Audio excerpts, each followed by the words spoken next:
It is homecoming time this time of year. Of course, that means quite literally coming home. And over at Dillard University, that's what they're doing, while also focusing in on what home truly means to them. Some big changes in store with a new leader who's got an ambitious itinerary for what she wants to do there. We've got new president of Dillard University, Dr. Monique Guillory, also a New Orleans native. Absolutely. Good morning to you, ma'am. Welcome and congratulations. Thank you. Thank you so much. What a milestone, because we said this earlier, the first person from New Orleans to be president of Dillard University, long-storied HBCU, that's responsible for a lot of the success of this community. Absolutely, absolutely. And it's the oldest HBCU in the state of Louisiana.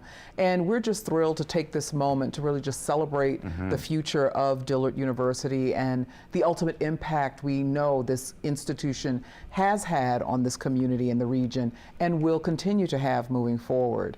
This is a really challenging time for higher education, and a lot of people are questioning the return on investment for an undergraduate degree. And we want to affirm and remind people of how important this experience and this education is for future generations, and Dillard is right in the middle of that. Yeah, and that's where I wanted to go specifically, the conversation about the future of the liberal arts. I'm an alum of a liberal arts institution. A really good friend of mine who's responsible in many ways for me being here is now the president of a liberal arts institution. He was installed a couple weeks ago, and he talked about some of the challenges that liberal arts colleges face and just getting students to come in. How does that manifest at Dillard? It's absolutely, something that's felt across higher education in general. And, with students, when you talk to them sometimes, like, where do you want to be in 5 years? And they'll say, well, I want to be an influencer. And that's not really something that liberal arts institutions are typically teaching, although we're going to be leaning into that more as well, making sure our students are equipped with fundamental AI skills and understanding algorithms and big data and large language models.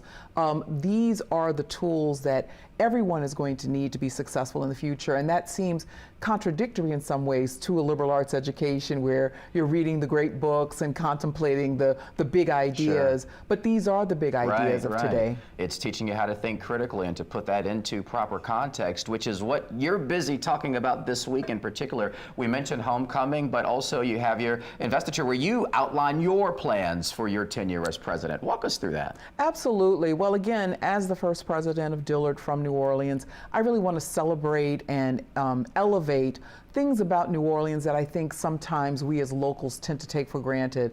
I've been away from New Orleans for almost 20 years, and it was once I left that I could have that perspective on what a distinctive and phenomenal culture, heritage, and we have here in the city.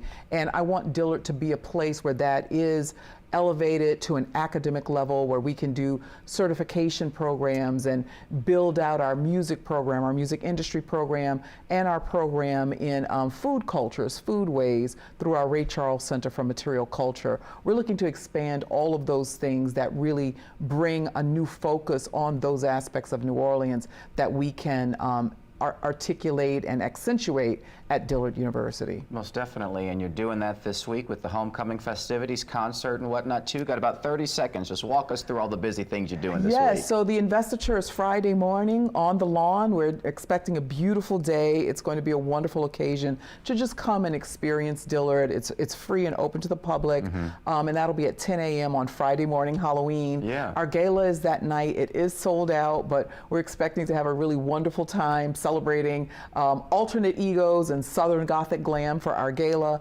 And then Saturday we have a mini jazz concert, mini jazz fest, featuring Dr. Michael White, John Boutté, and Delphio Marcellus, whose father, Ellis Marcellus, is a Dillard alum. Proud Dillard alum. Yes. Yeah, go out there and see those beautiful oaks there at Dillard's campus. Absolutely. Also, we should say, went to high school, let's say down 90 in the East St. Mary's Academy. Absolutely. So, Maryites, Purple Knights, it's time for y'all to come out. Absolutely. Family, there it is. Well, congratulations to you, ma'am. Excited about what you do have in store and keeping Dillard where it is. Thank you so much. Taking it to the next step. Appreciate it, Brandon. Thank you for having me. Of course.